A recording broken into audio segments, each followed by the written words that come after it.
We all like to think that what we do on a day-to-day basis makes a difference, don't we? But how can we really be sure that all the effort we put into a given initiative really has changed things for the better? And importantly, how do we ensure that others acknowledge our contribution to social responsibility? Today, we are going to look at how a typical pub watch can evaluate the impact it has on making our towns and cities safer places for people to work and socialise. Hi, David. I'm Sarah Lane, the reporter from the Herald. We spoke on the phone about the National Pubwatch Award, which you picked up last week. Oh, yes, hello, nice to meet you. Have you got any time to give me an interview about the award quickly? Yes, of course, come on in. Would you like a drink? A coffee, perhaps? Yes, coffee would be great, thank you.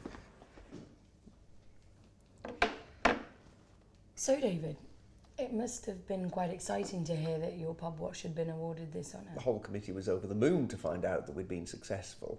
Because it's official recognition of all the hard work we put into running the scheme and our efforts to keep people safe. And I understand you picked it up in the Houses of Parliament. Must have been really exciting. Well, yes, it was a once-in-a-lifetime experience for us and something I know I'll never forget. So why do you think your scheme got the award when there were so many others in the running? Well, I think the competition from the other schemes was very strong, but I think our success was down to a combination of good working practice and some of the recent initiatives we've introduced to tackle local problems. Okay, well, perhaps it might be best to start at the beginning. Why did you start the scheme in the first place? The main reason was that we'd had quite a few incidents of violence in our pubs, and that type of thing can be very damaging to a business, as you know. So we thought we needed to come together to see what we could do to reduce those incidents. And did you? I think we have, yes. I mean, you can't be complacent, but I think the Behave or Be Banned initiative has had a huge impact on reducing violent behaviour over the last few years. What kind of figures are we talking about here?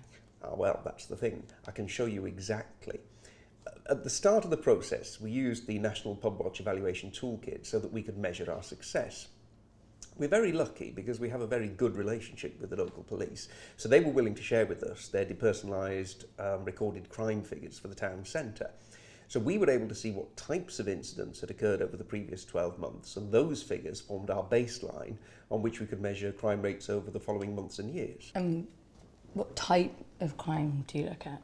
Well, we're only really interested in the sorts of incidents that we think are a result of the nighttime economy trade, because most of the daytime crime is a result of the retail operations running in the town centre.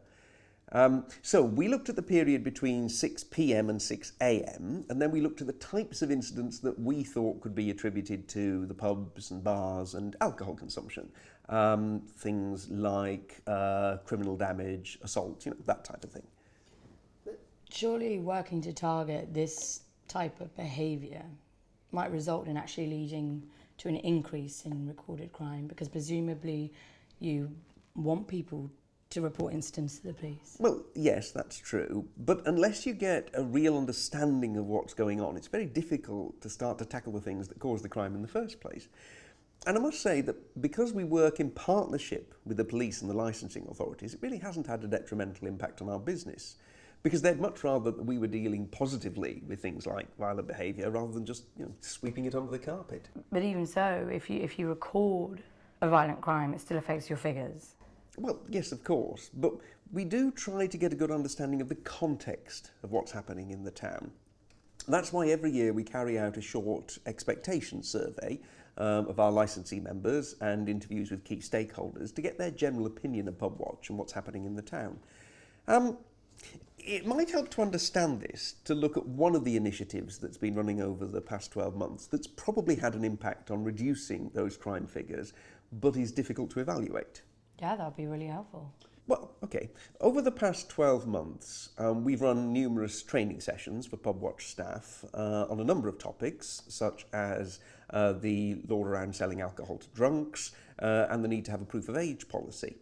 Now, both of those initiatives have probably had an impact on reducing the vulnerability of our customers and on reducing crime figures, but that's difficult to quantify.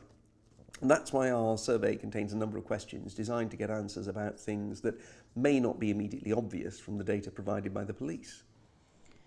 Well, that's been Really helpful, David. Thank you. Just one final thing. Is there any advice you'd give to any other scheme who might be considering how they might get recognition? I think it's essential that if you do decide to try to evaluate the scheme, that you make the best use of this data, because it can be a very powerful way of updating your members, your key stakeholders, and of course people like yourself in the media.